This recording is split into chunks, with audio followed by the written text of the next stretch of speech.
And now on relationship, we have coming back Miracle Ihioma. Now he's back to discuss phone usage and how it affects intimacy in relationship. Welcome back. So last week we spoke about public proposals, right? And whether it was right or wrong, focusing on the wrong things and things like that. So today we're talking about phone usage and how it affects relationships. So what angle are we taking this conversation from?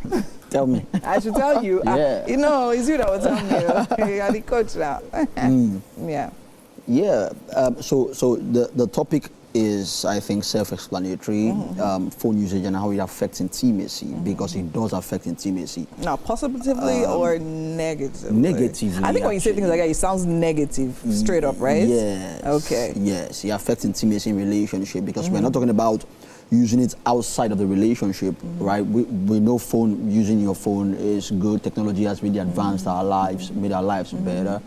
But then, if it is used excessively in relationships, it could affect intimacy. Okay, so it could affect intimacy negatively. Okay, but let's lay the foundation first. Phone usage can also be seen positively, if you agree with me. Of course. It can also affect intimacy positively, if you agree with me. Like in long distance relationships. Exactly. I know you're talking. You can make phone calls. You can stay in touch with your partner all day. You can chat. You can video call. True. And things like that. Exactly. And then you can also use it to register for counseling.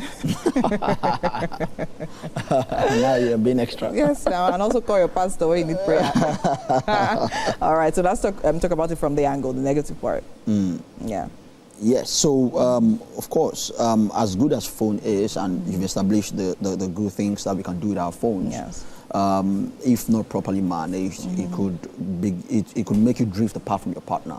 Where if you look at pictures of, say, 20, 30 years ago, when phones were not very rampant, of couples and families having family time, meetings, family dinner, and all of that, you would see a more connected family compared to now, where you see a lot of families on the dining table supposedly having dinner, but then on their phones, right? And that creates a disconnect. In fact, you could even be in a house with someone, say your partner, for 2 hours, and you guys haven't spoken to each other because you are focused on your phone. In fact, you could even see the person giggling over their phone, smiling over their phone, laughing even maybe, and they have never smiled at you for the past 2 hours.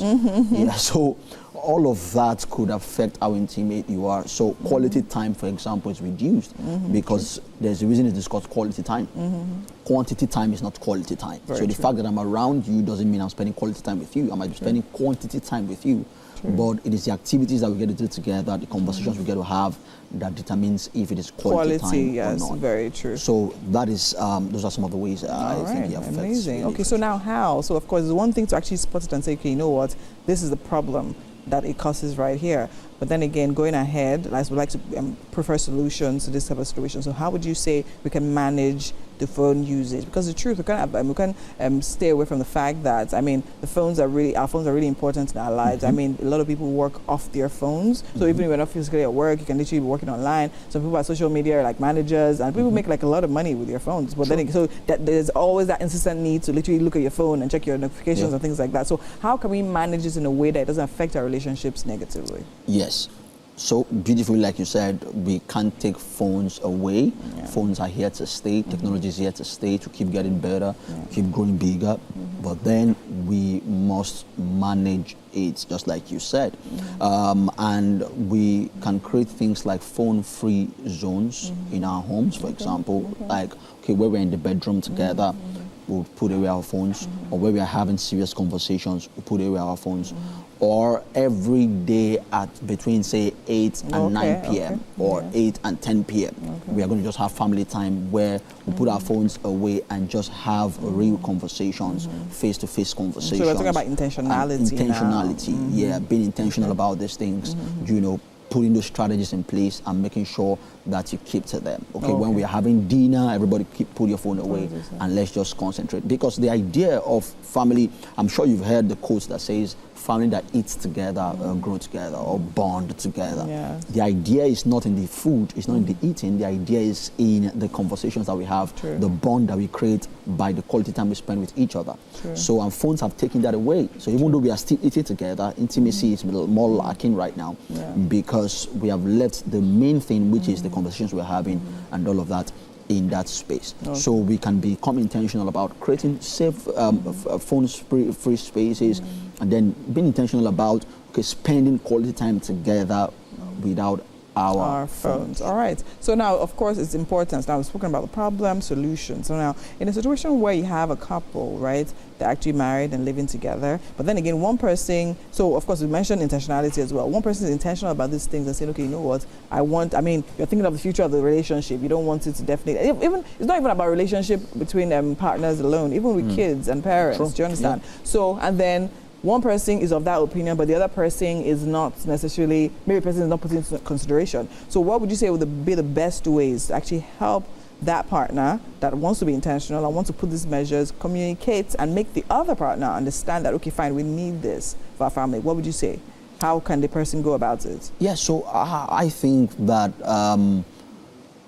the partner who wants to be intentional about this should look for maybe the most appropriate time to communicate it, to look for where or when the other partner's guards are down and when they are more open to having a conversation and listening to what they are saying, and then bring it up in those moments, and maybe be a little more assertive when talking about it, so that you communicate the seriousness of how much you want this and how important it is in your relationship. Because if it's casually communicated, the person might just feel, okay, well, it's one of those things. Yeah, we'll try it. Yeah, but if you when your partner says, I want us to have a conversation, you know it's serious.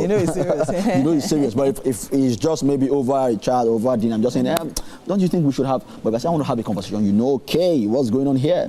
You know, some people's hearts begin to raise. What is exactly does he want to talk about? What does he want to talk about? So in those instances, you can then talk about how serious this is, how important it is. Show them how it's going to impact on your relationship and how they are going to benefit if this habit is created. Because a lot of the times we stick to consequences, but we can also show reward. To say there are rewards for this, not just consequences. Not just, our relationship will spoil, we'll divorce, and all of that will drift apart. I need you to highlight now, what are those rewards? Rewards would, intimacy would grow. Most likely our sex life would get better. Romance would improve as well. The bond within us would also improve. Our relationship with our kids, if you have them, would also improve because of that bond, and we'll be happier. Because and even important issues will probably be discussed. Exactly. Conflict will be resolved. And all of that. I think that actually makes a whole lot of sense. All right. I mean, but then again, we know that we are in this part of the world, and some people just believe that, this money, we have to make it at all costs and all of that. So some people also, because I've had several, so I've actually had several conversations with several people, and then they talk about how there's time for everything, right? So, there's time for family, but there's also time for making money and all of that. But then again, not in the sense of, okay, per day, probably in your day, like, okay, you know that you're going to work from this time to this time, then when you're home, you're home. But more of like, probably like in your phase of life. So they believe that, everybody just be facing, do you understand? So what would you actually have to say to that? Do you believe, there are people of that school of thoughts that believe that, okay, you know what? Fine, I decided to get married, but then again, we believe that these few first years are to sort certain things out, right? And then later we'll get to it. So what would you actually have to say about people that approach life? I like to say that there is identity and there are roles, right? You don't determine your identity, you discover your identity. But when it comes to roles, you determine that, you choose your roles. Being a man is an identity, being a woman is an identity. Yeah, true. But being a husband is a role. Being a father is a role, being a wife is a role, being a mother is a role. You chose to become a mother, you chose to get married. It's just like being an accountant is a role. If, for instance, a vacancy is put out and then I decide to apply for that vacancy. That's a choice. Yeah, it's a choice that I've made, and then I would have to meet up with the responsibilities attached to that choice. So if you decide to get married and nobody forced you to, then you should know that you should create time for your relationship and for your family. For your family, right? That's actually very, very true and very insightful. So I think in the end of the day, what's really important is, having this conversation even before you get into it, right? You cannot overemphasize the fact that, okay, this is actually very important to talk about. Make sure that people are in line and in sync with that, right? Yes. And of course, we will also need to keep putting this kind of messages out there, right? Exactly. Let's keep on sensitizing people so they know that, okay, fine, whether you're a woman, you're a man, if you decide to do this, it's not something that's going to jump on top of you. It's something that you have to be intentional about. All right. Mr. Miracle, it's always amazing having you here. Talk to us and give us insights about relationships, right? Thank you very and of much. course, you'll be here again next week for the final lap of this entire series. Right. Thank you. Thank you so much. All right. You definitely heard it right here. Make sure you make intentional plans to put your phones aside and have that quality family time, all right, so that you actually build your bond and build your relationship. And on that note, we'll be going on a quick break, and when we come back, there's still so much more happening right here on Wake Up Nigeria.